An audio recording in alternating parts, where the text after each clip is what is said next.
Oh, good morning, good afternoon, good evening, whatever time you're watching this video.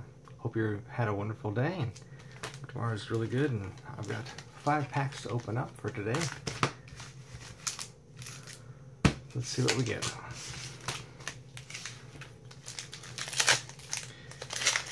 Had a little bit of a rough day, but it's alright. Things are getting better. I've got plans made. I don't know, I think I mentioned my apartment got struck by lightning a while back, and I lost my computer and my modem and my TV. Oddly enough, the main board was hit, which unfortunately with the TV set, HDMI cables apparently can carry a charge, and it only takes a tiny little bit amount of electricity to do that. But it doesn't seem to actually harm the rest of the TV. So a friend of mine who repairs television sets said, why don't you just use a component cable? Maybe that would work. And sure enough, I tried that out, and it was less expensive than buying a new TV.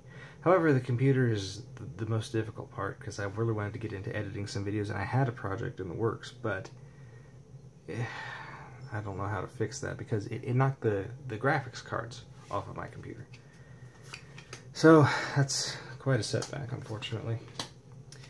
Anyway, let's go through this. I am getting a laptop in the mail, and I can go back to doing or practicing editing footage. Let's see.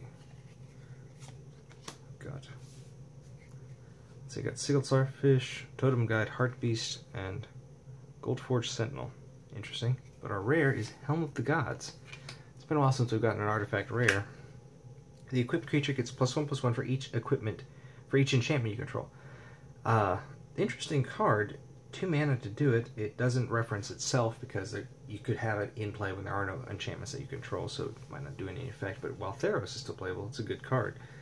Ethereal Armor, it ain't, but Ethereal Armor was a little bit more susceptible. You could get rid of a creature and then you'd lose the enchantment would be gone. But Helm of the Gods doesn't go away if you kill the creature, and that's why it might be a better card. But it doesn't reference itself, so with Ethereal Armor they got at least the +1/+1 and First Strike. This, equipped on a creature with no other enchantments, doesn't do anything. But maybe that creature is an enchantment in and of itself. Hey, cool, we got an emblem. The Jace emblem. Whenever you cast a spell, target opponent puts the top 5 cards of his or her library into his or her graveyard. Neat. It's got Gideon on the back, but whatever. Alright. That's kind of a neat card. And good to have, because you never know. So we'll put our lands and tokens there.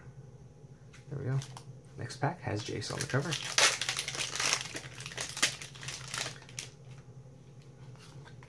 Subterranean Scout, Crow and Jailer, Dark Dabbling, Timberpack Wolf, Stratus Walk from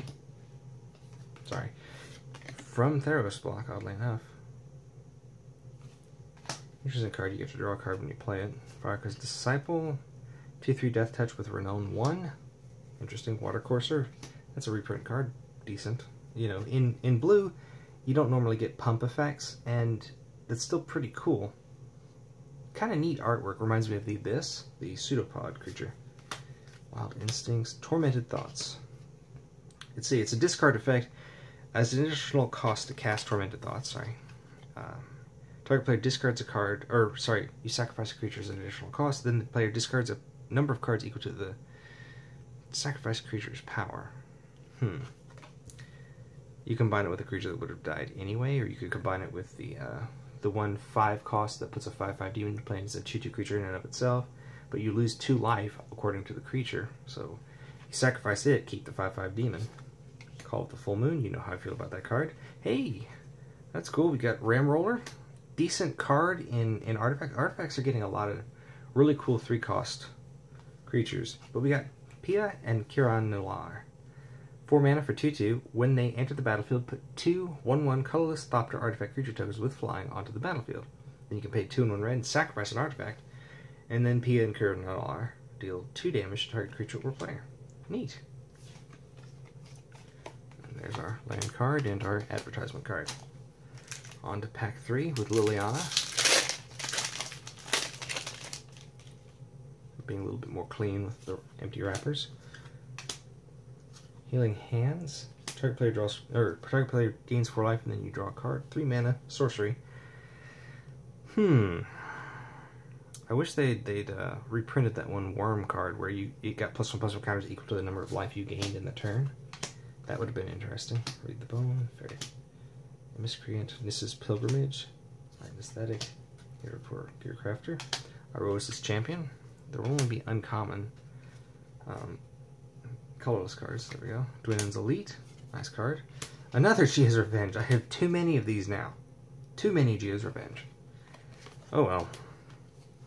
Double-faced cards. Is it a double-faced card? No, it's not. Oh well. 4th pack. Chandra Nalaar on the cover. Let's see. Infectious Bloodlust. Enshrouding Mist. Eyeblight Assassin. Majoring Bully. Hitchclaw Recluse. Negate. Guardians of Meletus. Fiery Impulse. Knight of the Pilgrim's Road. Nantucket Husk. Sky Snare Spider. I love this card. 6/6 Vigilance for 6, and it has reach. Military Champions. Rogue's Passage. Oh, we need an uncommon spot for lands. Put it right there. And Willbreaker is our rare card.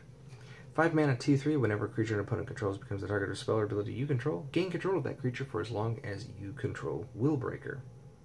With Battlefield Thaumaturge and a lot of effects, you could gain control of a bunch of creatures suddenly. It's a decent card. Let's see if we'll get, we could always get a foil rare, black or white, and then the accompanying rare. Let's see. I don't know if we'll fill out all 5 colors, but we'll see. Probably not. Let's open our Nissa pack. And out of our last pack, another Infectious Bloodlust, another Enshrouding Mist, another Eyeblight Assassin, another Majoring Bully.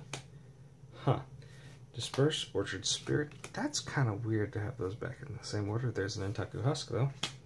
Deep Sea Terror. Leaf Gilder. Guardians of Meletus. That's kind of weird that we get the same kind of cards in the 2 different packs. Anyway, Whirler Rogue. Gather the pack. Fiery Conclusion. And another Willbreaker. Weird. That's extremely weird. But that's a Willbreaker. That's really, really, really odd. Wow, we even got... at least these 2 aren't exactly the same. Still, very, very strange. A lot of the same cards in those 2 packs. That's very unlikely. But I guess the odds are it has to happen sometime. So, I hope you enjoyed the video. I hope you saw some interesting cards and maybe inspired you to build some decks. I know Ram Roller and Helm of the Gods are inspiring me. Ram Roller specifically because there's so many good artifact cards, and Ornithopter will be playable for a while.